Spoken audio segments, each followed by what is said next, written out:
We're going to start recording.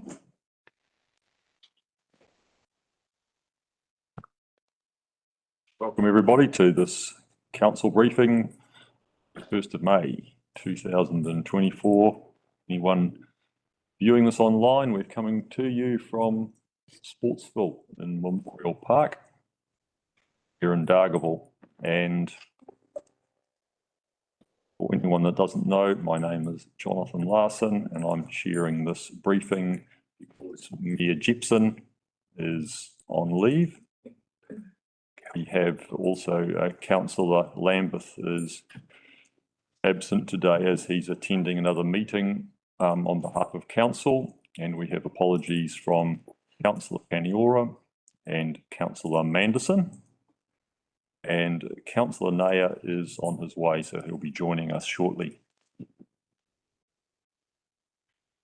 So the first item we have, and one other matter actually, our Chief Executive Jason Maris is unwell, and so we have General Manager Sue Davidson sitting in for him today, except he will try to join us later online when he is able to. So the first item we have this morning is the Northern Transportation Alliance Transport Operations Briefing for March 2024. Welcome Calvin Davis, Calvin Thomas and Bernard Peterson. Calvin Davis.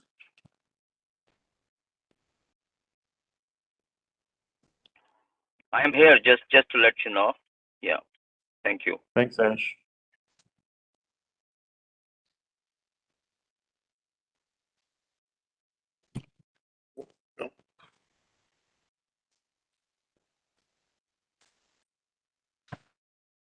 Morning. Good morning. So as I understand it, we haven't received any questions prior to the meeting, so I just wanted to check that none have come through that we haven't received yet. Start. Okay, so happy to take any questions on the information in the monthly report, but otherwise we have some slides to work through. So just a kind of heads up that it is Road Safety Week is approaching in late May. So I think that starts on Friday 24th is the culmination event for Northland, where there's a relay around Hatea Loop recognising road safety heroes. Road Safety Heroes is the theme for this week, this year's Road Safety Week, and it's a nationally recognised one. So we're working with Northland Road Safety Trust, who are the provider for Kaipara's road safety education, to do some events around the district and around the region through that week.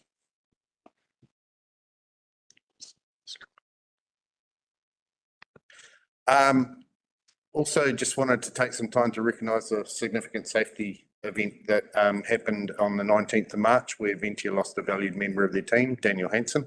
It was a tragic workplace accident.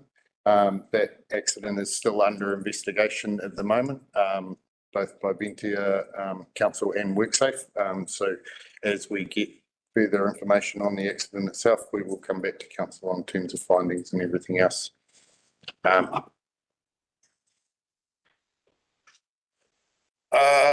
Just for awareness of elected members, with moving into the end of the year, so 3 months left in delivery, or 2 months now. We are projecting 4 significant project carry forwards at present. So those 4 are currently the Mangawhai Shared Path, which is obviously a multi-year project. That one we're anticipating about 4.5 million of expenditure in the current year, with 5 million to complete in 24-25. We have 2 resilience improvement projects, one in Glinks Road, one in Arapaui Road. Each of them are in progressing or will be commencing shortly, but will carry forward for completion into the new financial year. And at the moment, the carry forward estimates are based on projected progress, but if there's significant weather events or anything, then we'll be needing to adjust that. And finally, Poto Road, the High Risk Rural Road project. So that project has been awarded and is about to commence. So we're anticipating probably getting 2/3 of the way through that project by the end of the year, and with the balance to be completed in the new financial year. So all four of those projects, the carry forward provisions have been highlighted with NZTA to carry forward the subsidy component and with Sue's team in terms of the local share component. And I note that Ash has his hand up. Yeah, so just you can go ahead, Ash, and then Councillor Howard. Okay, thank you, Chair. As I'm driving, hopefully you can hear me loud and clear. I just had a couple of questions, but in nutshell, you mentioned Glyn's Gully. I was there on Anzac Day, and there's a signboard says that it will be finished now, I think in this year. Can you move that signboard to the future year? And also, whatever you're carrying forward, I assume you are adding 50% escalation cost in the LTP budget? Through the chair, just to clarify, the carry forward amounts are known and fixed based on tenders already received. So no, they do not require any escalation factor. They have been tendered on the open market, and we have fixed prices for those projects. But I mean, if I can further clarify, we also know that those phase 3 projects are now classified 2.5, and you're not getting the subsidy anymore to that extent from the government. And there would be an escalation cost as well. Through the chair, just to clarify, these two resilience projects are not 2.5. These are historic slips, 2020. There will be escalation. All right. So there will be cost. Sorry. They are fixed tender prices, so there is no further escalation to be added to those. They are the quote received from the contractor. And they are good forever, is that? Well, they are good for the duration of the project, which will be for a couple of months into the next year. Okay. Thank you. Okay, thanks. Councillor Howard. Thank you, Mr. Chair. Calvin, on the Mangawhai Shed path, you talk the round figure of 5 million to be carried forward. Does this relate to both the sections that are currently under progress, and also within that, how much of that is the specific contribution from council as far as debt funding? So answering the first question, the total 9.5 million is for the remaining Mangawhai Shed path stage 3. It is stage 3, isn't it? I think so. Stage 3, yep. So Is that from the village to Mangawhai Central, or is that from ITM to Wood Street? I think it's the whole. yeah, The whole lot? Yeah, okay. definitely. I'll clarify that, but yep. And with respects to subsidy, this is a normal subsidised program. So it is subsidised at 62%. So the subsidy component is 62% of the total $9.5 million. Okay, thank you. All right. Okay. So if I may just, in extension, just for absolute clarity, so the end of this is done, that is the whole shared path in terms of what's planned. What I'll need to come back to in That's- terms of the extent of this actual scope to make sure, because I think there was some other, So through the chair, what there is work on Wood Street, obviously, to extend the shared path to Down the end of Wood Street. Yeah. Oh, okay, that's right. no further. We haven't even provided for the school, going from the school up to Moore Street. Yep. but what I will do is confirm the scope of the current stage. It's very clear. Yep. Okay, next. So just in terms of routine inspections and audits, so as we reported last month, we had a high number of routine work items fail in the February audits. So there was a significant lift in focus on those in the month. Pleasingly, we went from about 75% compliance in those areas to 98.7% compliance.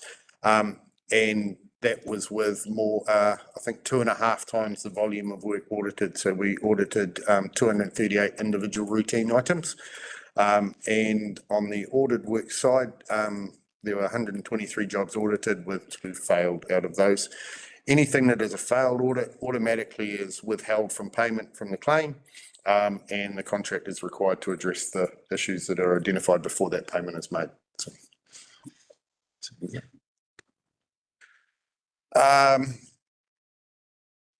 Works completion and contractor performance. So these have been included for the last couple of months in the monthly reports. You will see in the graph on the right that the at-risk payment has reduced to approximately 50% of available for the current month.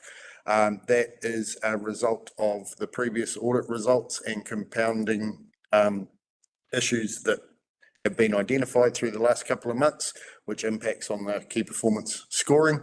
How the key performance measures work is the more an item fails month on month, it has a compounding effect on the score. So it exponentially impacts the score each month if they are failing to address that item. So we have seen a couple of the KPM areas improve this month, but we're yet to finalise the KPM scores for April, so that will be included in the April report. With respect to emergency works, so we're continuing on those phase 2.5 sites. 3 dropout repairs completed through the month, and another 124 culvert clearances. We're progressing well with the design and detailed design work on the first of the, I think it was 6 of the 8 identified priority sites that got issued. So just reminding you, there were 15 phase 3 complex sites that are being the multi-year project. 8 of those went out under the panel direct award system to 2 different geotech designers for the Kaipara district. 6 of those have had the detailed investigations completed. We're expecting the designs back in mid-May, and the remaining 2 are expected to be completed in the coming weeks, and we're expecting those in early June. Those detailed designs will then provide the information that allows us to go out to procurement for the construction. So we are still on track for that procurement to go out to start construction on those sites in the 24-25 summer construction season. The remaining 7 sites, the procurement plans are currently being worked through to go out to market to get the geotech investigations and design completed for those. Councillor Williams. Through the chair. Just out of interest, is the Ningawai road slip, has that had the geotech completed? So the one that's the one with the pole in the middle? Yep. So geotech design has been completed. And there are options, 2 options I think we're looking at in terms of whether it's retreat or repair. And those are being worked through with Wakate in terms of funding at the moment and options. We're also working the determination of the final design also impacts how many poles we need to shift. So part of the reason we haven't shifted the 1 pole as yet is there's the potential that up to 4 poles will need to shift to get the alignment. And we don't want to be going back to Vector twice to actually to do that work. Yep. Councillor Vincent. Thank you, Mr. Chairman. Yeah, it's only something that occurred to me on the way here today. Just think, you know, I've got a thing about culverts. Someone's like in a rural property where they have a culvert under their crossing onto the road. It's on the road reserve. Yep. Do you have a responsibility to maintain that, or is that for the landowner to do? So the vehicle crossing culverts are ultimately the responsibility of the person whose land that vehicle crossing is serving. The only time council will intervene is if the condition of the culvert is actually creating a significant detrimental impact on the road. But generally, the first option is to contact the landowner and ask them to clear their culvert. Okay, yeah, because I was just concerned, because you could just as easily have one of those situations damaging the road Yep. as one of the council crossings. You just need a bit of crap, I think the top end, and you're into scouring out the road. also a history of undersoil. Yeah, I was just going to, through the chair, touch on that a little bit more. We do still, as part of our drainage inspections, consider all the vehicle crossing culverts, and we do still have an expectation under our contracts that the routine clearance of those culvert ends are undertaken. It's in council's best interest. We do that in protecting that water course. However, if they're choked up, damaged, defective in any way, that is a responsibility on the private landowner, as these vehicle crossings are a permitted activity to install and serve the purpose of access to the property from the road corridor. Cool, thank you. Councillor Howard. Thank you, Mr Chair. Just extending on that, and forgive me if I got this wrong, but you're talking there about specific crossings into a property. Driveways, Yeah. But what about the waterways alongside the roads all the way through? I mean, I presume that is totally council. So they fall within the road reserve. They're council responsibility. If you go back to the drainage deficit paper that we provided maybe 12 months ago, at the moment, I don't recall it. just so to refresh your memory, under current budgets, for council to go around and do heavy water table maintenance on rural areas, under current budgets would take somewhere in the vicinity of 52 years. Yes, yeah. So there is a deficit there that in the next LTP, there is identification that an increase in funding in that area needs to be Considered. Yep. I think one more thing with the emergency works program, and I can't recall if I covered it last month or not, but we now have a live map on the KDC website that shows all the remaining phase 2 and phase 3 sites. You can click on any of those dots and it'll give you an estimated repair completion time. Noting that for the phase 3 ones, we are still firming up those completion times, so that will get more accurate. That data is taken straight out of the RAM asset management database. So each night at midnight, if there's any changes to the table in RAM, they're automatically reflected on the maps. The other thing with that, what it doesn't show, and we've got some commentary underneath, is we haven't invested time to load all the previously repaired emergency slips in there. So where you see completed, it is completed from the date that went live. We felt it wasn't a good use of staff time and effort to go through and retrospectively put these into the table just so we could show a whole lot of red dots. So there is a list, just a statement saying that we have already repaired 300 odd, or whatever that statement is.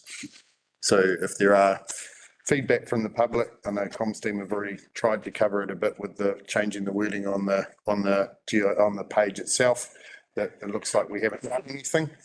That's the explanation for that. Unsealed network activities. So we have had a couple of decent occurrences of rainfall. So we've had those in the following days. We've taken the opportunity to do some targeted priority grading.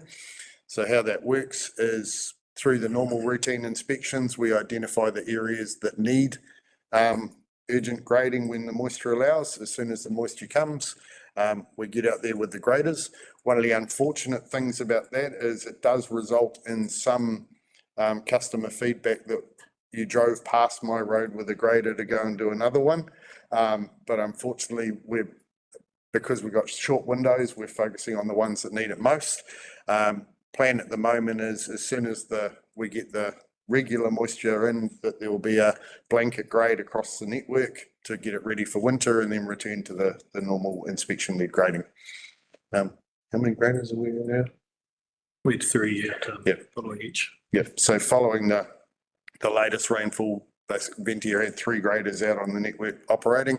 And they've got those on standby for whenever we have any rainfall. Rehab works are continuing, and there was, in addition to the emergency works culverts, are another 190 culvert ends cleared through the maintenance contract. Councillor Wilson Collins. Thank you. Just your map there with the yellow are the roads at graded, black all KDC roads. So is that including sealed roads on that map, or is that all the unsealed roads? It's all the roads, right? It's a little bit tricky to see on the map. So Yeah. through the chair, the black is all the KDC roads. Sealed and unsealed. Sealed and unsealed, yep. The yellow dots are reflective of the unsealed locations where we were able to achieve grading. Black equals all KDC. Yeah, but I was just clarifying because I don't see the Point, yeah. point of showing us all the roads. It'd be more interesting to see all the unsealed roads and the ones that have been graded. Okay, we'll definitely take that feedback and update the thing. Yep, that's a good point. Yeah. Okay. And I think this is the last slide. So late last week, just after some feedback and questions from different elected members, we provided some information on the unsealed road rehab methodology. So really this slide is here just as an opportunity for anyone to ask any questions, get further clarification on the methodology. To date, we have only really covered about 20 to 25% of the network with what has been rehabilitated. We do get quite a feedback from public at the moment along the lines of this Page Green methodology isn't working, and when we dig into it, they're referencing a road that hasn't yet been treated. So a lot of this is, so the idea of sending that information was to try and dispel some of the myths and get information out there. It is a program that is multi-years. I think the idea is to fully rehab KDC's network over 10 years. Yep. With Yep. 7 years remaining in that program or something. Yeah, that's based on current rates of funding. Yep. That window. Yep. So the idea is that by the time you get to that end of that cycle, then you're starting the network again. As soon as you leave a road, an unsealed road, it begins to deteriorate. But on the roads that have been treated, particularly those through the PGF program, they held up extremely well through the storm events. The other thing is it's not just about the metling and the base course. It's about fully rebuilding the road to the shape, form and strength that it's intended to be used for. And at the same time, doing the improvements through the corridor. One of the issues with that, though, is the improvements that are able to be done are constrained by the budgets available. And at the moment, we have more budget available to do rehabilitations than we have to do the improvements. So it's how we balance that through. Thanks, Calvin. Could you just explain a little bit more about, you've got a higher clay content in your aggregate mix to give it better binding capacity. What are you actually doing with that? Is there a clay component coming from one location and an other aggregate? Are you mixing? How does it all work? Through the chair, no, we're generally encouraging the quarries themselves to play around with their source material straight from the face. Often what we find is you get significant variance between blast, between crush. So on occasion, they do mix a bit of what they call, what's the name? Gone out of my head. Bit of trimmings back in to try and manufacture the material. Manufacturing aggregate is something that used to be common practice. Back in the day, at the quarry face, they'd chuck 2 blocks clay in with the aggregates to try and get a material that meets a specification. Through the process of rolling out this unsealed rehabilitation approach, it's re-encouraging the quarries to trial and play around with the material and actually manufacture something that meets the network needs. You'll note that through the PGF process, as rolling out this methodology, we're actually able to reopen some local quarry sources that had historically not been able to meet what was a very stringent material spec that council had. In fact, the same material spec was used across the unsealed network as we were using to build a sealed pavement at the time. So very different purposes, which resulted in, across our network, unravelling issues, dust issues, material migration and material loss. So it is encouraging the manufacture of materials at the quarry source to get that clay content in. Generally, we are, however, finding that most of our quarries don't need to do a lot in the way of manufacturing. It's generally straight from the face, and it meets our compliance specifications. So happy with that. What are those specifications? Like, what is the specification for the aggregate? Have you got a document that sets that out? Through the chair, yes, we do. Yep. We've got a material grading curve. The page green, if I could just clarify on the page green is not a material. It is not a material specification. The page green is a chart we use to assess material against, but to understand what plasticity index it has and how that may interact with our operating network. So generally, what we find is if we have a look at the page green table, based on the trials we've undertaken in the Kaipara, generally the lower right-hand side of that table, where it starts to get into the ravels, works best on our network. The reason for that is we've got a very different climate here than South Africa, where the table and the page green research was undertaken. Okay, and so what happens in terms of the testing of the aggregates that you're receiving to ensure that they are the right specification? How does that happen? So we require testing from each of our quarries on an annual basis through the contractors, or every 5,000 cube that is crushed from the face. So that material is taken through to various labs, and they provide us results in a format that we have set, so we can analyse those results against our specifications in the contract. And so within the Kaipara, what quarries are you taking this aggregate from for this? We've got, through the chair, we've got around 8 active quarries at the moment. I'm happy to provide those quarries. Off the top of my head, I probably... That's fine, yeah. That would be great if you could just provide us with what the quarries are, where they are, and what the specification is that's being used for the aggregate, and how the testing and ensuring that the correct specifications being provided is carried out. Would be great. Thank you. Yes. Does anybody else have? Yep, Councillor Williams. Thank you. I just had a query on, is this a better base to then be able to, if we were going to do some sealing on roads, is this a better base than the metalling to be able to seal, or is it, do you have to take it off? Or I just wondered how that works.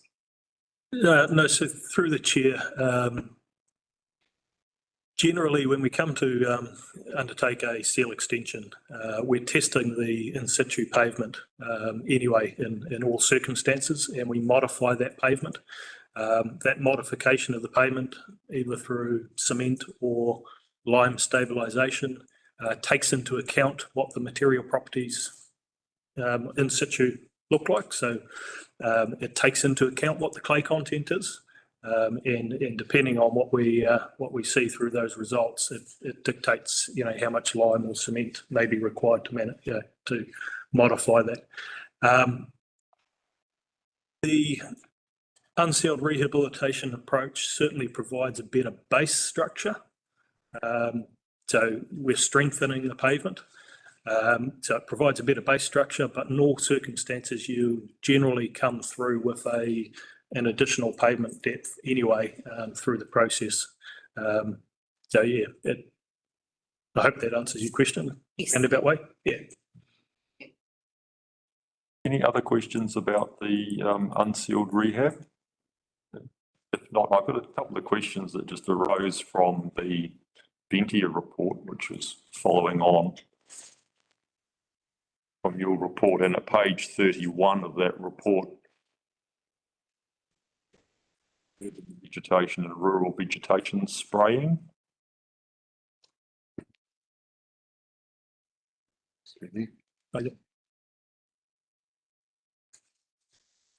Do you know what that involves?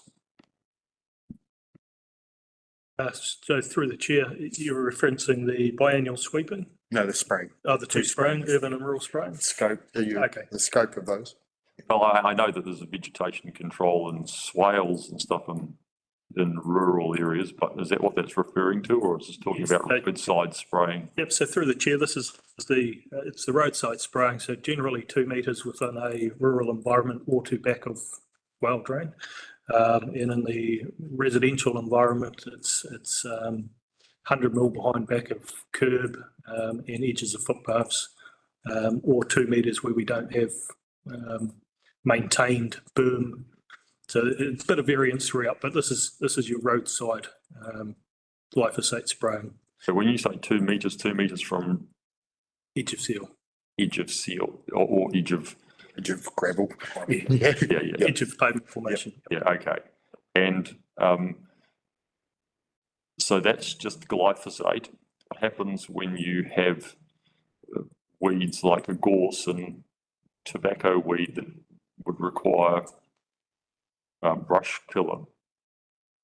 So through the chair, generally we would look to target where noxious weeds are having an impact on the water table maintenance activity, so excavation clearance.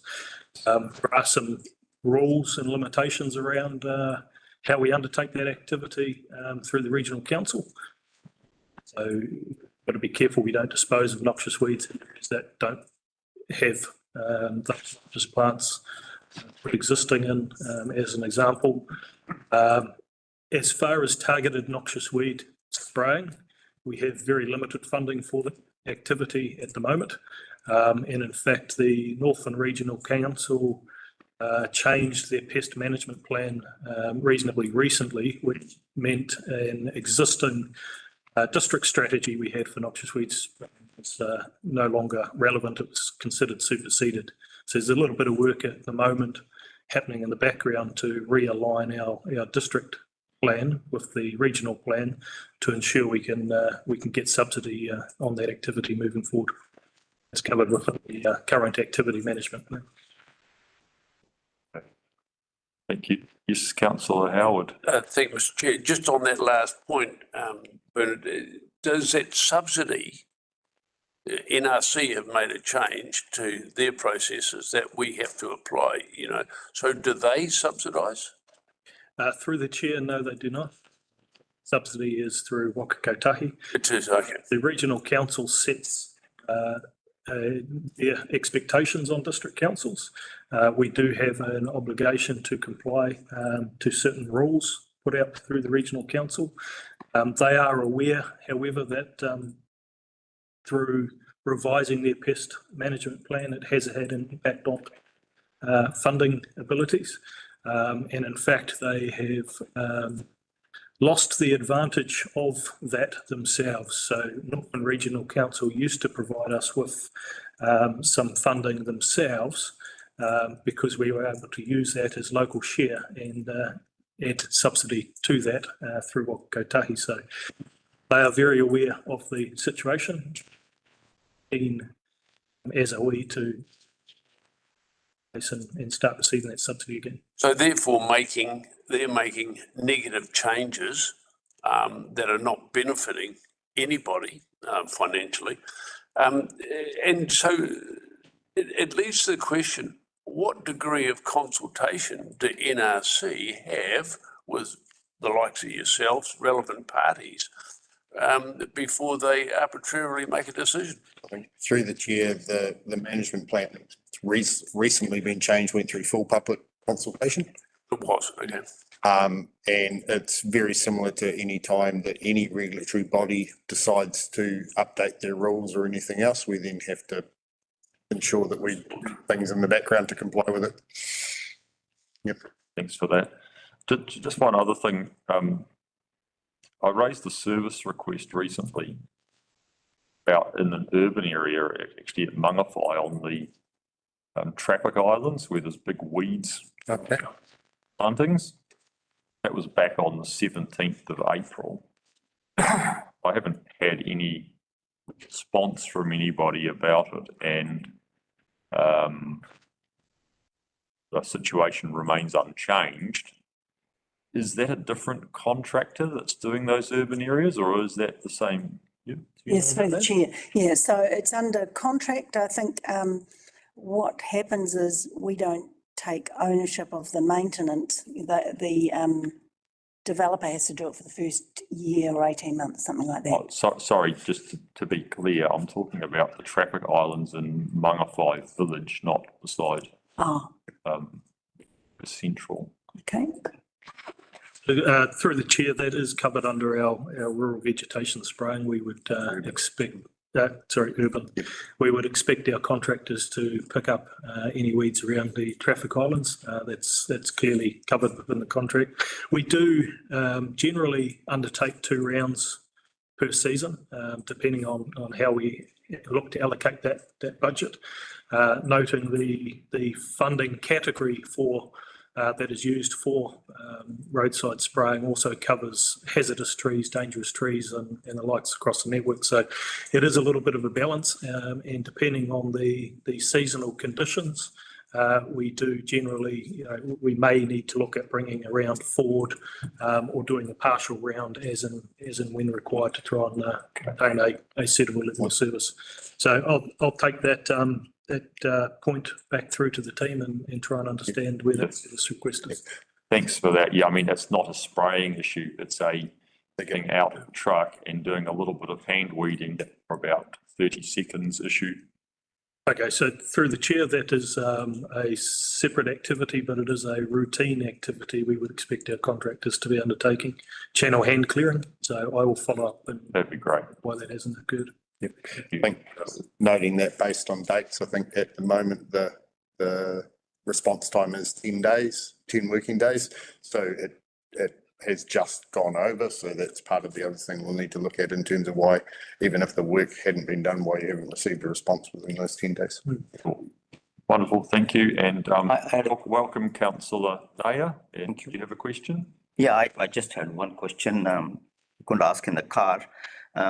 So on Glinks Gully, I went on Anzac Day. I'm not talking about that thing which we talked about on the road, and you will finish that.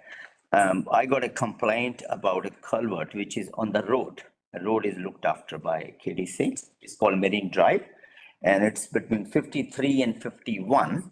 There is a pipeline coming, bringing all the water with the sand through a makeshift kind of arrangement. And it goes through the culvert, which is obviously maintained by KDC. It gets blocked because of the sand, and that water damages the road, and it happens over and over. So these kind of things, you should find a better solution rather than doing your culvert maintenance once in 3 months or once in 6 months, because the whole road is being done. It's not the case of one road. Many places like that would be similar to that instance. So I've sent an email today with some photographs. I would like you to look at it. Thank you. We'll raise a CRM for that and ensure that we get back to you. I think keeping in mind we responded previously about the actual volume of culverts that KDC have across the network. There are areas out there where we have undersized culverts or we have non-correct culvert kind of placement.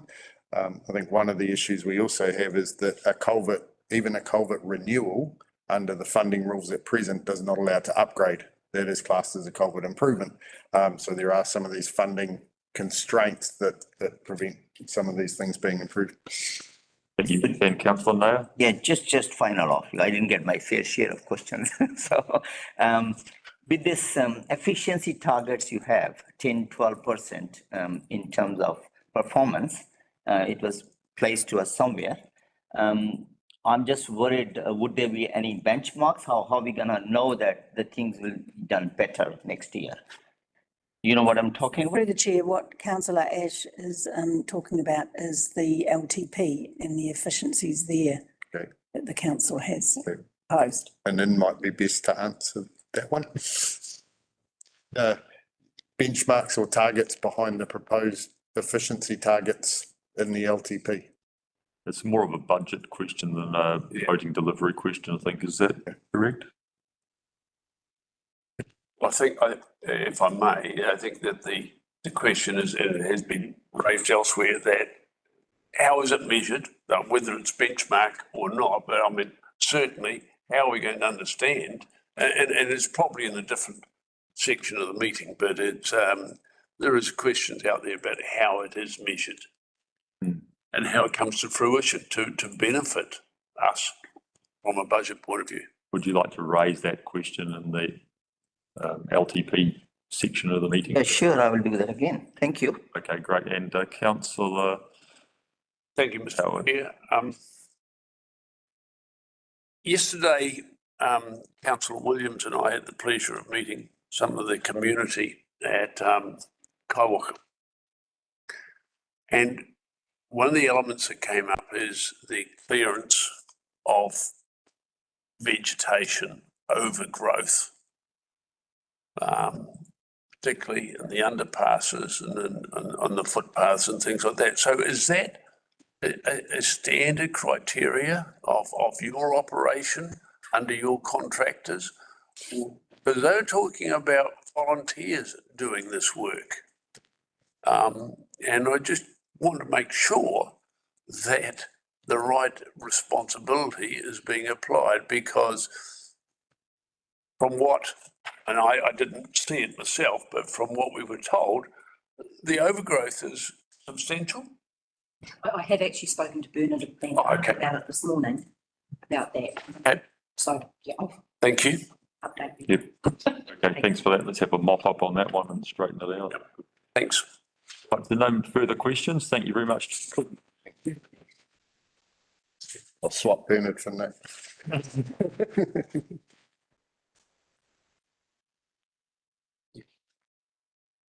Okay, so the next item we have is the state school crossings and footpath in Dargaville, and you're welcome, Nick Marshall. Floor is yours. Thank you. Morning, everyone. So I'm stepping in for Vaishali, who has been leading this Transport Choices program for Dargaville, which I'm sure you're aware we're unsuccessful in receiving the second phase of funding, which was the implementation. So we had funding for design, investigation, and co-design with community, particularly. Through that process, we've got an underspend of that pre-implementation funding, so the design funding. We've gone to Okatahi and asked them, can we please use that leftover money to build some of the permanent and semi-permanent infrastructure that we were looking at? And they have actually graciously said, yes, we can, although it's still within the rules of implementing within this fiscal year, so by the end of June.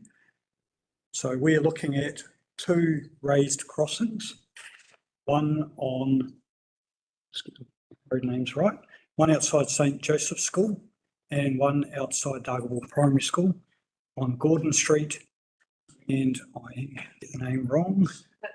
Thank you very much, Charlotte Street. And then a permanent footpath along Gordon Street. So this would provide that missing link that going into Dargaville Primary School. And these were some of the key aspects identified through the consultation in the early stages of pre-implementation. Any question? Yes, councillor Howard. Thank you, Mr. Chair. Yes, I do have one. And it's just knowledge of these costs. I mean, when I look at this, $542,000 for 3 projects, it just seems huge. So what is the split between the 2 raised crossings and the footpath work, the 1.8 metre wide footpath, and how long is the footpath? Through the chair, I have to come back to you on how long the footpath is. We do have that information, but I don't have it at hand in front of me. It's 2 blocks by the looks of that, is that right? That is correct, yes. From Gladstone through to Fulton Street. And it will include a couple of pram crossings either side of Perori Street. The bulk of the cost is the footpath. That is a portion of that cost. And the crossings are, they're modular ones where you buy units and they come in lengths. So within the report, there's a photo of an example. Yep. Yep. And they are typically all in cost about 50 to 70,000 to install those, depending on the width of the roads, the amount of modular units we need. And the advantage of them is if we're getting a position where we can replace with a permanent, we can then take these and reuse them somewhere else. And on a quiet volume street like these, where there is a low volume of heavy vehicles, they have a good long lifespan. Their lifespan on busy roads is less. Okay, so if I may ask in an extension to that, please, Mr. Chair, given the recent publicity that we've had out of the Auckland Council regarding the suitability or otherwise of raised crossings, are we heading in the right direction? I understand and appreciate what you say about there is further usability, but is this really still the best technology? I think through the chair, one of the, there is a lot of public conversation and political conversation about raised tables at present. And one of the things that is coming through quite strongly is where they are installed needs to be appropriate and needs to take into account productivity impacts and all the likes of those things. What isn't seeming to be disputed is the impact it has on the safety of pedestrians, particularly young pedestrians around school zones. So the intent of a raised crossing, as opposed to a normal crossing, is where you are expecting a medium to high volume of traffic, and you are slowing the speed down so that if a pedestrian does get hit, they are more likely to survive. And when you have a lot of young kids, that is seen to be, so in these two cases, they're on relatively suburban streets. So the productivity impact is not such of an issue or consideration. And they are primarily there to be slow down the traffic moving around those schools when kids are crossing. So in that respect, they are seen to be an appropriate measure. Okay, thank you. Collins. Yeah, this is, I just want, congratulations on taking the initiative to squeeze that money and get something actually bricks and mortar that the community can see. I really appreciate that. And these two sites in particular, I think these are really important sites.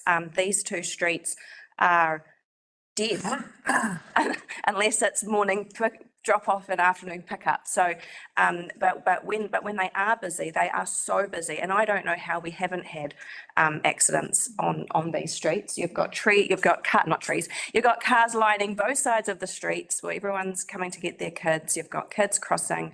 So I totally get that. And the whole raised crossing issue is whether I think you're looking at it from a car or from a pedestrian. Yeah. And when we're talking about school crossings, we want them to be as safe as possible for our tamariki, and the cars can just get over it. My question is the footpath. I'm assuming that we're putting that footpath in so that we are completing a connection so that if people are using the crossing out of the primary school, they can walk all the way to Purawere Street or Gladstone Street to walk down.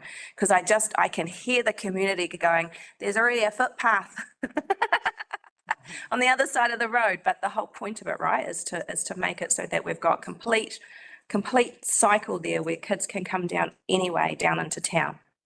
Yeah. Definitely, through the chair. The idea is to make sure that you have natural desire line footpaths to point in the direction of an approved crossing, as opposed to people coming up Gladstone Street and crossing there to use the footpath on the other side of the road. Right. It's about making sure that you're providing the facilities to ensure people are guided towards the correct place to cross rather than. That's great because it will also help with people, going up coming from town. So it's not just the school kids that are going to benefit from this, because you're going to have people who walk from town up into the residential areas. Because at the moment you're forced to go up Plunkett Street if you're going up Gladstone sometimes, and so that'll actually help. I think that'll help other members of the community as well.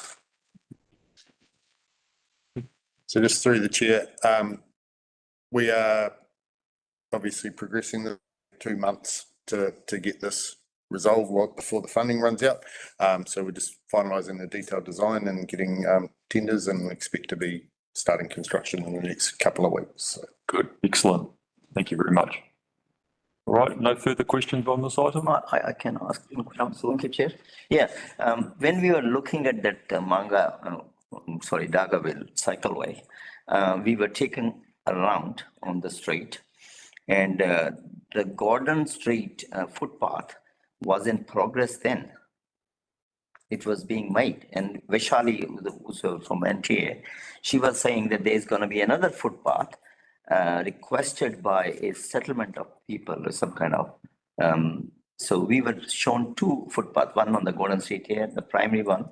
And if I understand correctly from your conversation with Councillor Aaron, the proposed missing footpath connection is coming, or is it not part of it? So what is included in the scope to be done in the next 6 weeks is those 3 things shown on the map: the blue crossing up the top, the blue crossing on Gordon Street down the bottom, and that missing link section of footpath across 2 blocks. Okay, thank you.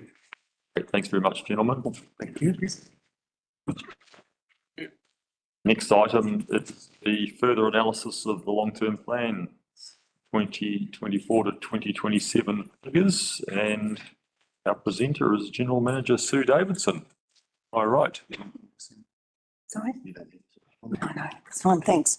Good morning, councillors. So staff undertook to review 4 categories to look at reducing the costs for the long-term plan for 24-27. We knew that you had a concern about the 15%, and the key areas that we're looking to review were consultants' fees, employee costs, and capital projects and the carry forwards. So I'm going to go through them reasonably thoroughly with you to make sure that if there's any other changes that I get them. So that the process as I understand it is that you'll have deliberations at the end of May, and then we've got a period of 6 weeks to basically get a full LTP out. So it's really crucial that any changes you want to promote are done earlier so that we can actually make those changes. So the first area we looked at was consultants' costs, and you can see that I've provided for you today the list of consultants' costs, and also where there have been further savings that managers have re-looked again and reduced in certain areas more costs. So if there's any questions on any of those, we've got managers in the room that can answer if you've got any questions about potential costs. But otherwise, the savings are a total of 355,000 in consultants. There is a reduction in some income where we on-charge some consultants' costs to developers. Councillor Howard. Thank you, Mr. Chair. Thanks, Sue. $300,000 in reductions in consultants' costs. I'm remembering a meeting that we had 2 months ago where, out of the blue, we were presented with a proposal submission, of which the first tranche was 150,000, and then we were told that there was going to be another 2 lots of $200,000, which we were aghast, considering that it's to do with stormwater. So I think that, if I recall correctly, that the meeting was of concern about that, because the belief was that it was all based on modelling, and there were people in the community, contractors, etc., who could very, very easily identify where stormwater vulnerability areas were in urban areas. But further to that, we subsequently identified that through the likes of the reporting that's being done for Mangawhai Harbour Restoration Society and a NIWA study, that for an additional $5,000 just for Mangawhai, but obviously transportable to other areas, that NIWA could add in the stormwater for that. So the idea was that 550,000 or the 400,000 remaining would be taken out, but it wouldn't appear to have been done. Could we comment on that, please, Sue? So I'll ask our General Manager of Infrastructure, Anand Nama, to talk to that. I'm not sure whether that was a capital cost or whether it was a OPEX cost. Yes, and you might like to join us at the table, Anand, because of the, so that other people can hear you, and also because you're probably required quite a bit, I imagine. Thank you.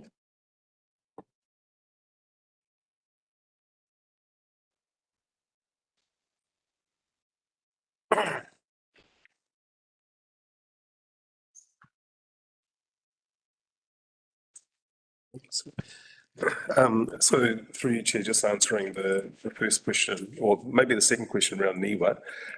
We appreciate that NIWA do the modelling, but they don't do the resolution that is required for the purposes of developing catchment management plans, and which then has a flow-on effect of identifying capital work. So we understand that NIWA does broad modelling, but they don't do the detailed resolution that we require. So that's why we're not using NIWA for the detail work. The modelling to a large extent has been done, and the funding that has been set aside both in OPEX and CAPEX is for the development of the catchment management plan. So that's the next phase. So that's actually identifying what works are required across the district so that we can then build a capital program. So the meeting that we had in Ruawai, where the modelers said we've used modelling in a whole lot of scenarios, we're clarifying those back with them, and I did say at the time that we'll be looking at the sensitivity analysis between the 8.5 that's already in there and a reduced, and so we're doing that as staff, but there's no savings in the dollars because the modelling has been done. It's just a bit of a refinement. The next step is catchment management plans, which we have to develop. So thanks, Aaron. Is that management plan you talk about, is that the two tranches of 200,000? Correct, yeah, over the 3 years. 2 years. Yeah. So, okay, so there is no way around that. I mean, to me, the bigger question comes, that was a surprise to all of us, and as elected members, are there any more such projects that are in the pipeline that we perhaps don't know about? Well, there's a whole lot of projects, as you can see in the list. So we've been as transparent as we can. The information that came out at Ruawai was just one specific element that we were going to consult with the community, and was best that we brought it to the elected members first. And you do talk about, there are people out there that do know where all the flooding is, and that was the whole purpose of going out and consulting to say, look, here's the analysis that we've done. Is there things that you need to add, or do you have concerns? And if there were concerns, we'd go away and relook at them. But broadly, we need to understand how stormwater moves through our land, so that we can identify areas that are prone to flooding. We can identify areas where we need infrastructure. Yep. Okay. Thank you. Councillor Nair. Thank you, Chair. So are we talking attachment C at the moment, in terms of original projects and new total? Attachment A. Attachment A. Okay. I had a question on attachment C. Can I ask now, or? So can I go to attachment B, perhaps work through? Maybe go one by one, is it? Yep, so if there's no more questions on attachment A, then I'll go to attachment B. So attachment B is what and this is where we've identified the biggest savings, because we had a huge project list this year, and because of earlier weather, we have complete it. And it looks like there will be at this stage at $24 million that will carry forward. So this is our revised carryovers. What it means is a lot of those projects, about 10 million of them, are actually debt funded. So it means the savings should in not having the extra debt costs of interest or repayments. So with the carryover projects, there's quite a benefit to the rates projected for the year 2024. There's a couple of things to note there that we have just under the Dargaville and Mangawhai new library design and planning, where I've put there 2 million carried forward. In fact, 1.6 million of that we've been directed by the DIA, because that's what's left and not committed to libraries,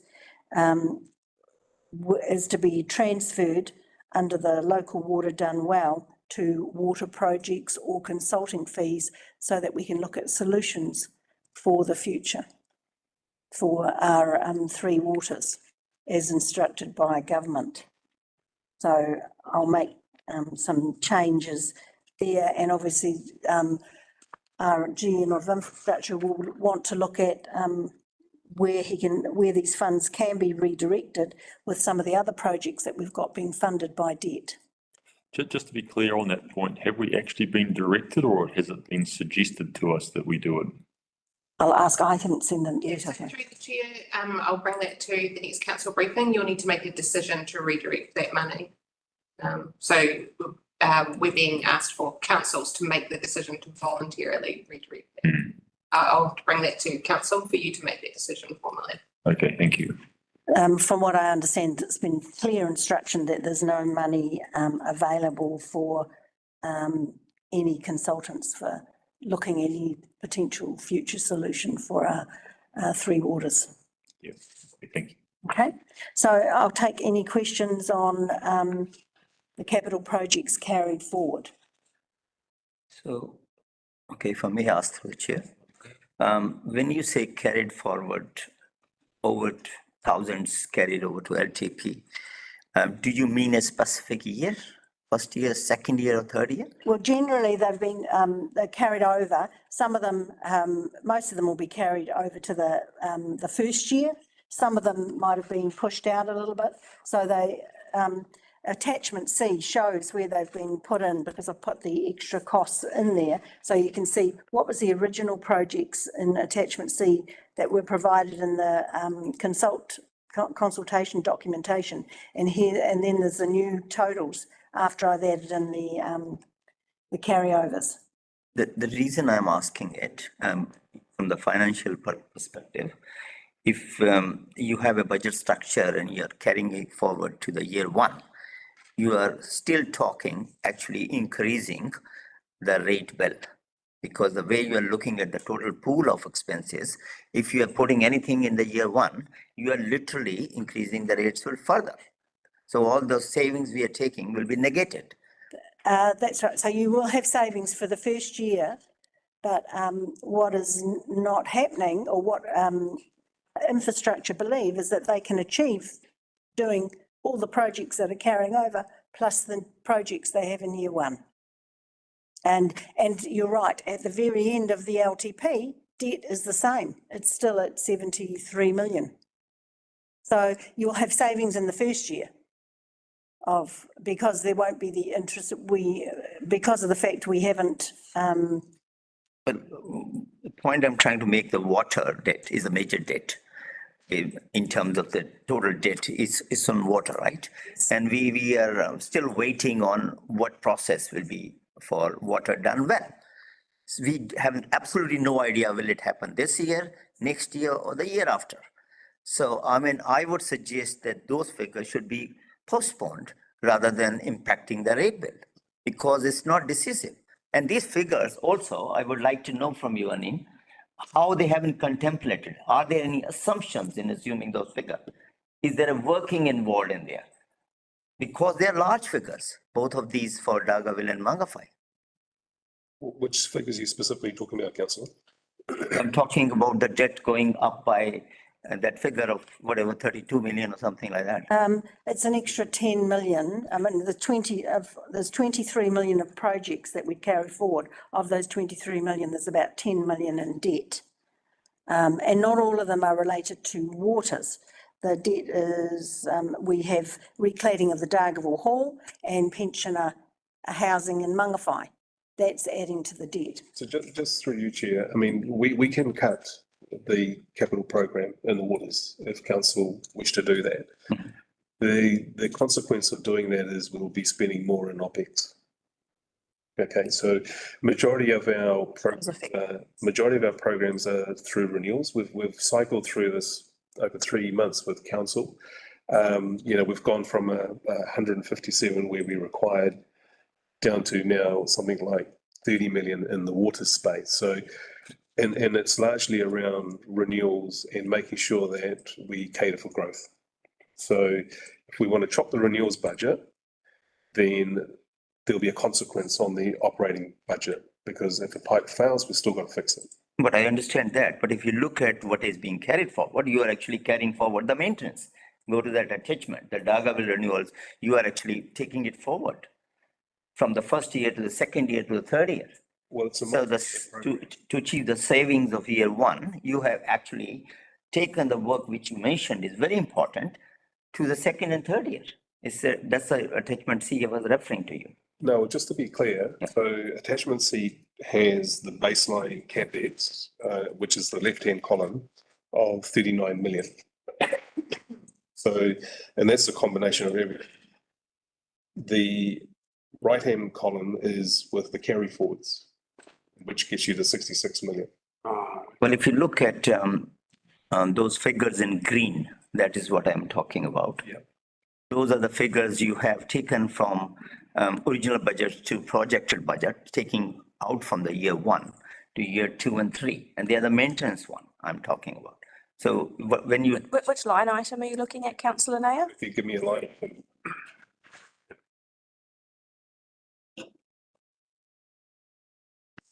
Are you talking about in the, So if you look at here, the item number, there are no numbers on these items, so unfortunately. It says, Under wastewater?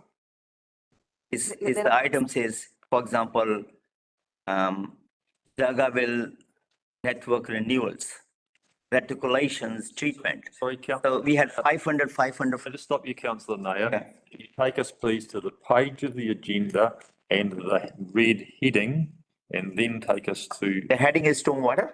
The page is 3 or 4. It doesn't show the page number on it. Stormwater, page 3 probably. Attachment C, page 3, heading stormwater. Yeah. So what I'm trying to say, And what does the line say? well, you should be numbered. Next time it will be wonderful if the Excel sheet number. Please, Councillor Nair, just read out the words of the line that you're referring to so we can all... Okay, the item is number Dargaville network, whatever it's called. DW, network renewals includes reticulation, treatment and attenuation system. That's what you're talking about, that you are giving an emphasis. Yeah. Sorry, just... So it says DW dash network renewals dash includes reticulation and treatments. About halfway down the. yeah. The first, yeah. So the chair, which I'm trying to say, the next report, if they present, there are actually numbers on the left side in Excel sheet. They should be printed. So I can say item number 26 and not waste time of everyone. So just that line item there, Councillor, you'll see we've got 500,000. Yes. It's proposed in the LTP. Yeah. What we're bringing to this council is we're saying that we want to do the majority of that over 2 years and plan for it in year one. So year one, we've dropped to 200. That's exactly what I'm trying to say. And then in year two, we're bringing up the, Councillor Nair, just when staff are speaking, could you just let them speak rather than interjecting, and let them finish, and then... Okay, I take it. Yeah, thank you. so that's all we've done is you've asked us to say, what can we push out? So we have looked and we said, okay, we'll do less in year one, but at some stage, we need to continue with our renewals. Otherwise, as I said before, pipes do break and we'll be doing expenditure and operating costs. So I'm not quite sure what your question is there, Councillor Mayor, but The expenditure is still the same over the 3 years. It's just that we've moved out year one and loaded it up on year 2 and 3. So I repeat my question again. My question was very clear. It was focused on we are transferring the capital project. And you mentioned that, well, we are doing that because we are focusing on renewals and maintenance. And now I'm repeating my questions. We are actually not focusing on maintenance even because we are taking the money out from the year 1 and postponing to year 2 and 3. So the whole question I'm trying to answer or ask an answer from you is what the hell we are doing? Are we just playing with the figure 1, 2, 3 just to achieve year 1, year 2, year 3? Or are we focusing on the main picture, which is the carry forward, which is a large amount of money, which we are unable to perform this year? And if we are taking it to the year 1, actually we are increasing the rate bill for the people because of the inefficiencies. I think I leave it to you too.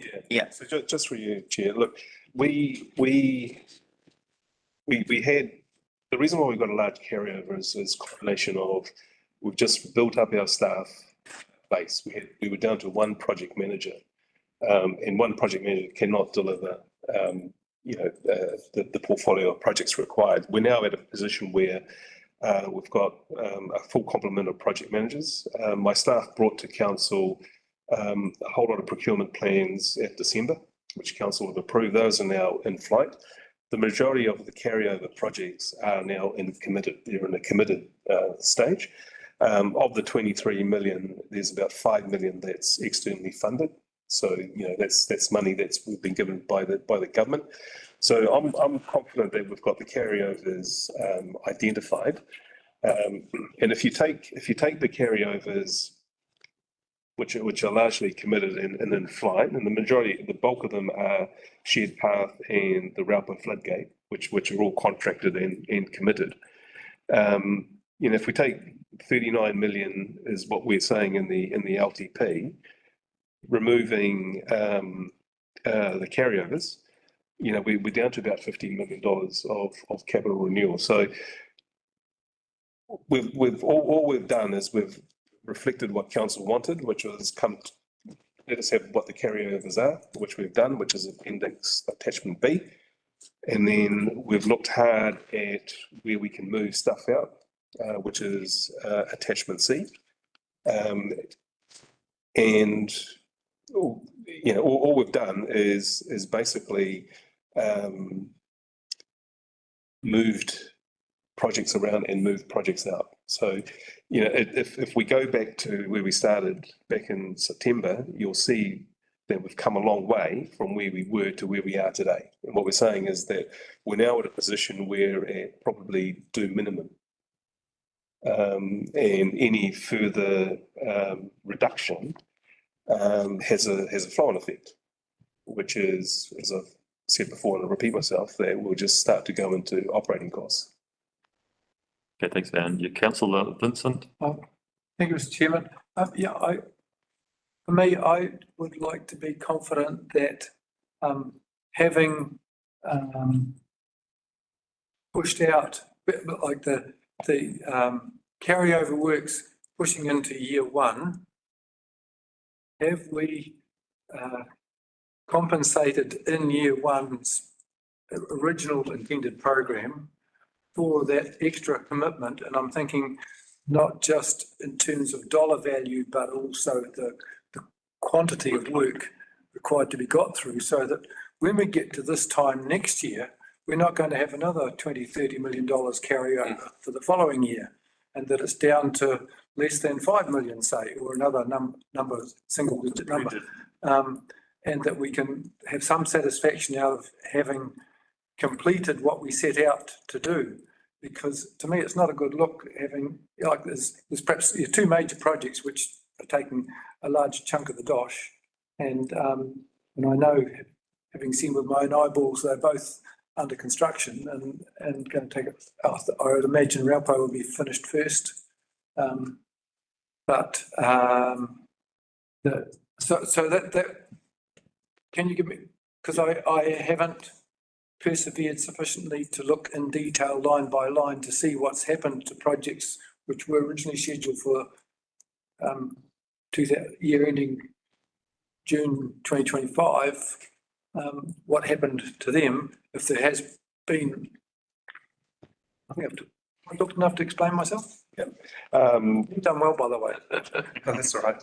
So to answer the question, the carryover programs are committed. I mean, you've got probably the pensioner housing, the library design, and the Dargaville cladding. Those are sort of still to be going, but I'm hoping that this afternoon in PEX you get a bit more clarification around pensioner housing, and then I know there's a project underway for the reclad. So the infrastructure is the biggest portfolio, and we have got contracts, as you say. And Raupo is the biggest one. Shared Path is the next biggest one. There's two roading contracts there that Melvin talked about this morning. So comfortable that the carryovers will be completed. In terms of the year one of the budget, just wanted to correct myself. So of the 39 million, 24 million is roading. I'm confident that we will spend the roading budget, because we have trimmed it back so much and there's so much work to be done that project, that program will be delivered.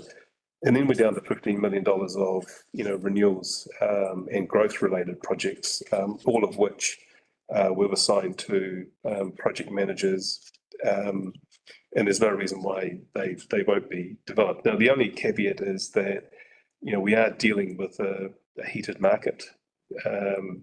We saw in the roading space a number of projects that didn't receive any tenders at all.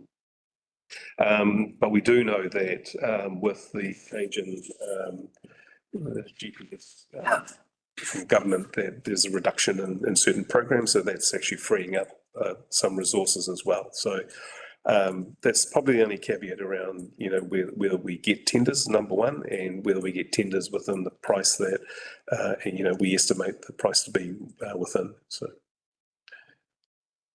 Councillor Howard. Thank you, Mr. Chair. Thanks, Alan. So let's put all this in perspective, because as has been raised, is the issue and the cost actually to the ratepayers of having these carryovers. And it'd be neat to have the program there set for next year that actually is achieved on time and to the best possible standards.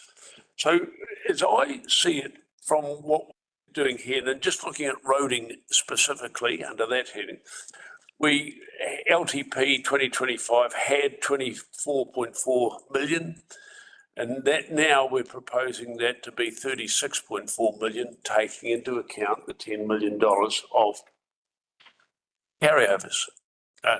I'm presuming that that's what that does. So are we confident that we can fairly achieve 36.4 million in 2025? Through you, Chair, the answer is yes. I'll go into a bit more detail in my PEX paper. Okay. Around roading. Cool. But given the fact that majority of the works have been scoped, and the biggest dollar value there you'll see are in the Gabriel Phase 3, 11 million, 12 million and 10.4. Those projects are getting designed, getting scoped, and they basically will be procured this side of the calendar year. And so by the end of the financial year, we'll have them scoped, designed and flight, and then procured before the calendar year ends. So those are multi-year. So you'll see there that they span over 2 years. 2 years. The shared path will be completed. It goes, as we said, the scope goes right through to Wood Street. Wood Street, and you'll see that, you know, the contractor is making good progress. So those two programs, which make up substantial amount of money, will be completed. You know, this next big expenditure is the Cairns, Devage and Settlement Road. So there was a correction and we've corrected. It's not Lawrence now, it's actually Settlement. But those are just short sections of work that can be carried out. So, you know, if I look at, and we've got a whole lot of drainage deficits, you know, we've got a whole lot of unsealed roads that we need to maintain, culverts. So I'm reasonably confident that we will be spending that 36 million in the roading portfolio. That's great. And I think if I may just extend on that, the Gabriel, you know, the big factor, 22 million dollars here for the Gabriel roading recovery. That is, am I correct, 100%? It's a combination of 62 and 82. 82, yeah. Yeah, 62 and 82. So those are the two figures. Those are the two percentages that they work around. The work that we're doing this year around the design investigation, that's 100% funded. That's 100%. Okay, I knew there was some. Thank you. Through the chair, it's actually listed on page 2 of my report. Yep. Got all the cyclone and what the impact is. Councillor Wilson Collins, then Councillor Williams and then Councillor Nair. Councillor Williams can go first. I just had a query on the Gabriel Road and Recovery Works. In the paper, there has been an article from Mangawhai Matters talking about the emergency works and potentially having that as a targeted rate rather than in the general rate, because it's, you know, it's a short amount of work and it's ongoing. So there, if you're focused just on that with the targeted rate, and then it's not increasing the general rates further on into, well, forever basically with the increase. Is that something that could be looked into for that body of works? So through the chair, it is shown as only going on for 2 years anyway in our capital projects. And what it would mean, it would limit your choice of making, because there's a maximum amount that we have to comply with for UAGCs, and that becomes another type of UAGC targeted rate that everyone bear. So we can talk about that when we come to talk about targeted rates. But it still is, it shows here, it's only for 2 years in the papers. So there's no double counting. No benefit. Yeah. That's right, no benefit. Thank you for pandering to my request. I just want to double check my answer wasn't actually in the agenda. So I have a couple of questions. The first one is I just like to understand, and I'm really sorry if I've missed this. Attachment B, the projects that are not being carried over. So the projects, Are they so you're saying, are they being finished or are they? finished or are they things that are disappeared? I'm not sure. I was concentrating on the budgeting for next year. I assume most of them will be being finished. Correct. And are in progress. Okay, right. That's cool. I understand that now. Then the other question that I wish I'd thought of before the meeting, because you may not know it, but I'm curious to know the amount of capital projects we have actually completed, say in the last 3 or 4 years, the value? Yes, I do have that, but it's, I think I presented it quite a while ago. Right. I think when we first started this process, but it's lower than what we're predicting. Lower than what we're predicting here, yes, quite markedly. Okay, I might be able to find it if it's come to a previous meeting. Okay, thank you. Thank you, Chair. If I may ask, on the roading itself, and my fellow Councillor Howard and Councillor Vincent and even Aaron pointed out, Councillor Aaron pointed out, on this Gabriel roading recovery, which is a major component. And this is about 23 million in 2 years. So this is obviously impacting us ratepayers, and also the one for 3 million for the Devage Kames settlement, which is also in the year one. These are the major components which make the ratepayers bleed. And I don't see a reason, even if you say you are confident, to do 1.5 times more than it was done this year, when the Gabriel stuff is the phase 2.5. It used to be phase 3. It was the most difficult phase, left it for the years to come. So the Gabriel recovery phase, this amount, it's a difficult, you have design and all those things involved. So I would really like these figures to go to year 2 and 3, partly because what we are trying to achieve. I mean, we're making a promise which we may not be able to keep, and we are taking the money for a promise which may not be delivered. So I think they should go to year 2 and 3, some of it. Thank you. What's your, concern? We're designing as we speak, and we're forecasting with NZTA, because it is subsidised, to spend the money over the 2 years as opposed to 3 years. And my clear direction to council is that the sooner we can get this out of the way and secure that, make sure the funding is secured, we should do that. When you expect to get that answer, the funding secured? That will be after we have done the rates. That discussion is happening right now. So would you be coming back to the meeting before the council meeting? No, what we're proposing is what's in this paper. So that's what I'm trying to say. Anyway, I've said it. Somebody will look at it, I think. All I'm trying to say, it cannot be achieved. It should be apportioned wisely to the year 2 and 3. If it's funded, and we know that it's subsidised, and we've got the subsidy, as Anand has said. We have lost the. And as Anand has said, he's confident that we can get it done. Why wouldn't we? Well, you're putting the ratepayers on the words of you and him. The history tells us that we have not performed, right? And now we are making 150% of the task we were able to do, that we will do it, provided we can take ratepayers to 10% or 15% rates. That's what the point I'm trying to make. Also, I think on David Kames, there is partly done by detour courses as well. You know, the Brent-Derwent detour and the TF funding also is, some of them is used on these roads as well. Through your chair, no. On Kames? The 3 million?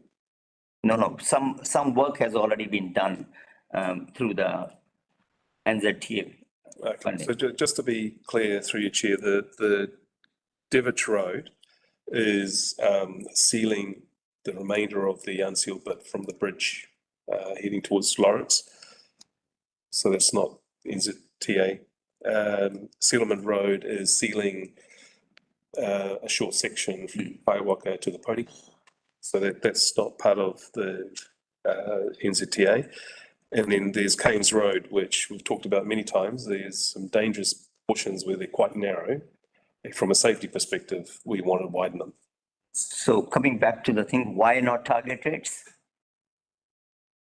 Well, I think we've had this conversation during the LTP, but Sue just talked about it, maybe re-clarify. So at the moment, we have the legislation says we have a level that we can charge, a top level of 30% of our, I think it's our general rates can be not general rates, 30% of the rates charged can be a targeted rate to all residents. We've already got a UAGC of 800.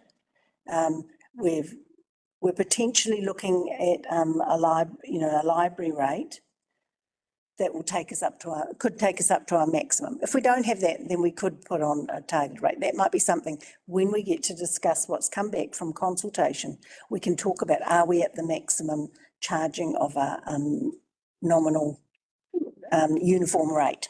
Okay, thank you. Councillor Howard. Thank you, Mr. Chair.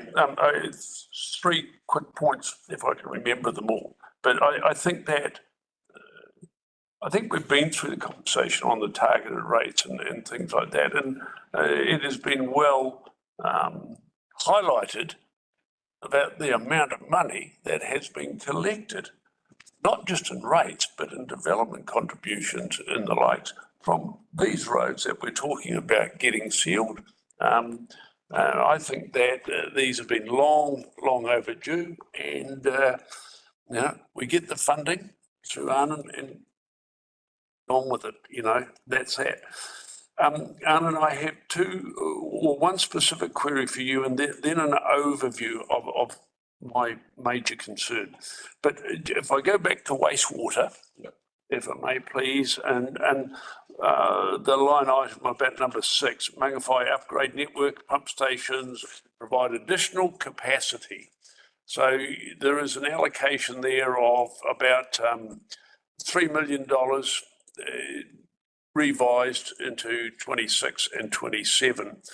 Can we just understand that the increased capacity, additional capacity, that is taking the revised balance tank into CAS 4 and taking us to the 5,500 connection capacity? Is that correct? So the sum of those three, Mangawhai capacity extension and network upgrades. Yep. Basically, is a combination of, we're already at 3,500. Yep. With the indents. The next tranche of work needs to be on disposal. Yep. So we are looking at a combination of the golf course as well as the Brown Road. And which is what we've got, the 4 million. That's right. Yeah.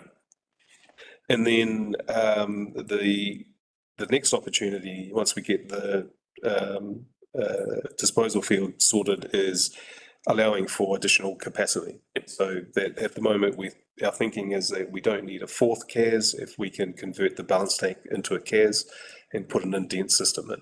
Yep. So, and that'll get us to the 5,000. 5,000. Yeah. But is that included in that 3 million, or is it outside of LTP 2027? It will start it in 2027. It should be a flow-on effect. Yeah. Okay. Sorry. Yep. There wastewater. So no, that's cool. Just wanted that clarification. Now, this overview that I'm going to raise, and this is my concern. I mean, I'm on record as saying is that, I don't want to see things, costs held back and that are ultimately going to cost the district and our ratepayers more for doing the same in future years. However, as Sue has identified, we're getting right up there at 2027 to $73 million debt, right? And who knows what might happen with, government and the funding of infrastructure in another 3 years. We can't have conjecture on that. But I guess it's a concern that I express is that, are we, on what we know now, are we heading towards a dead end in terms of what we can, if we project 2 terms ahead, potential of no-go? I mean, the district comes to a rattling halt and being able to do things because we have got to a debt ceiling unless other strategies are found. Well, that would be correct on what was shown to council, I think at one briefing, where we reduced, I think, 600 million waters projects over 10 years to, I think it was about 150 million or something like that. And that wasn't palatable. I couldn't take those figures into the development contributions because of the fact that there was no way we could actually fund it. It's what we'll have to look at as soon as this process is over. We'll look at what is the 10-year projects that is affordable for this council. And then obviously there will be things that we might need that we need government help on and be lobbying them for that. Okay, thanks. Sue, have you got anything else that you wanted to cover on your Yeah. report? So the only other thing on my report, I've told you that debt levels will end up being the same, even though that we've got the benefit of the first year. The other thing is to do with salaries, that we've made further budget reductions there. You'll see that we're staying with 180 employees, and that means that we've cut our budget, available budget, by $1.5 million. On the further phase 3 Gabriel projects that we were only notified of recently, you can see there's a difference in local share to be accounted for of 3.3 million. Proposing there is that we use the monies that we haven't spent in the 2 previous years, and some of that is employee costs and interest, additional interest we've managed to get. It means that our term deposits will reduce, but it means we're also not asking our ratepayers to fund the extra costs of the Cyclone Gabriel projects. So taking it out of retained earnings. Yep. So the total of the reductions being proposed is nearly 1.3 million, which will mean up to about 3% overall. And obviously we've still got the deliberations and to hear what other residents say, but as it is, we're coming to the end of the process where we make changes. Is there any other questions on, or any other areas that council wants us to look at further? So, through chair, at present, what rate we are talking after 3%? Is it 9? No, 12. We put out to the community, it was 15.1%. We think it will be around about 12% now. I think we need some more work on those carry forwards, if we can, after the deliberations maybe. Thank you. Sorry. Councillor Williams? Thanks. Just one quick question. Arlen, has there been any indication of moderation on the roading budget? In ZTA? Or are you still waiting? That process is ongoing. So we had to put in our submission in August. What's the deadline? So whatever that position was at that time, we had to put forward because it was the deadline to get our funding submission in. And then obviously what we've done along the way is we've actually come down from the original position. So we're confident that the funding is going to be there. NZTA don't make their final decision until about September, October. But in the meantime, they do fund the business as usual activities. I'll just have one final question from Councillor Howard, and if anything else arises, you can always email it in. Thank you. Thank you, Mr. Chair. The interesting thing I have here, and this is not directed at you, Arnon, it's more Sue really, and it's to do with, you know, we're drawing straws now of finding and trying to find more money that we can take out, and still, despite a lot of digging and delving, you know, there's a lot of stuff that, you know, we don't even know. And I look at and appreciate that the CE has taken out $1.5 million out of wages and salaries. But in essence, if I dare say, that has come about through unutilised budget over the last year or two years, you know, where we've run at something in excess of $1 million for various reasons that haven't been used. So I just raise this note that we've gone through a significant review, and actually, whilst it's saying that we're totaling $1.5 million worth of reduction, actually, in truth, we're probably something in the order of a $300,000 reduction because we haven't used the budget in the past. And the worst aspect is the ratepayers have been paying rates on that $1 million that wasn't used, right? So is there, and we just have to leave it on the table, I guess, is there greater area of saving there? And, I don't want to be seen to be a nitpicker, picking on staff and things like that to make savings here. But it is just one area and we've been through the OPEX budgets and things like that and tried to identify areas there. We've been through with a fine tooth comb on all the roading projects and all of these things. It is hard, it's frustrating, personally very frustrating to say, I just can't see a golden egg where there is another $2 million that would actually get us to something that is more tenable for our ratepayers.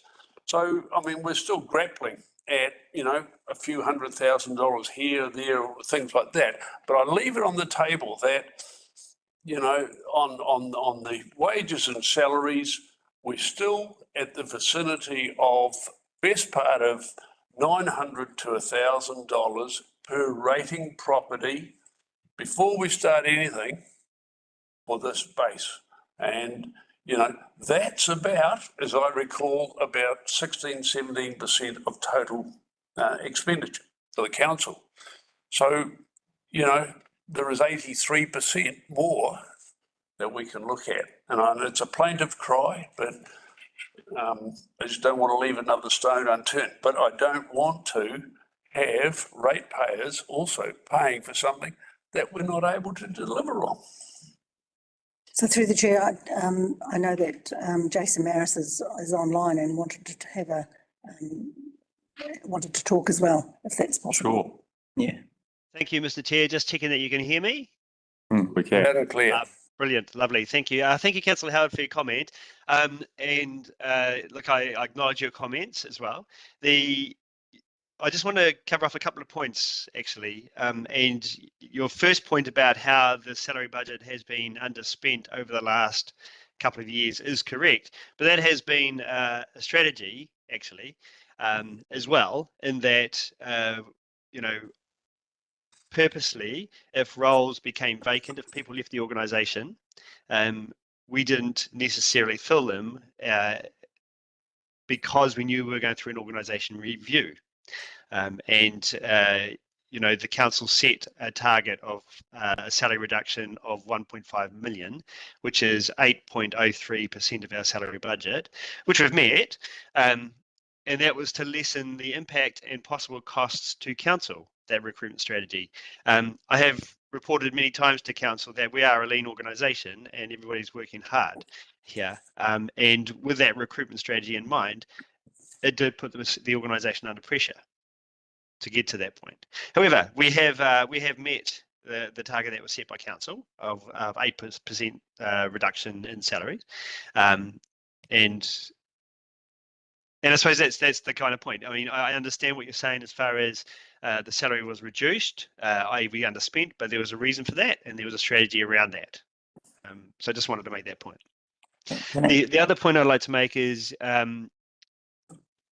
there is a cost to our business in the staff and salary budgets, and I understand that, and I understand how that looks, but we're no different to any other council. We're not an outlier in any space there, and the quid pro quo is that if you have less staff, your operating costs and your contracting costs are higher because that work needs to be done by somebody somewhere.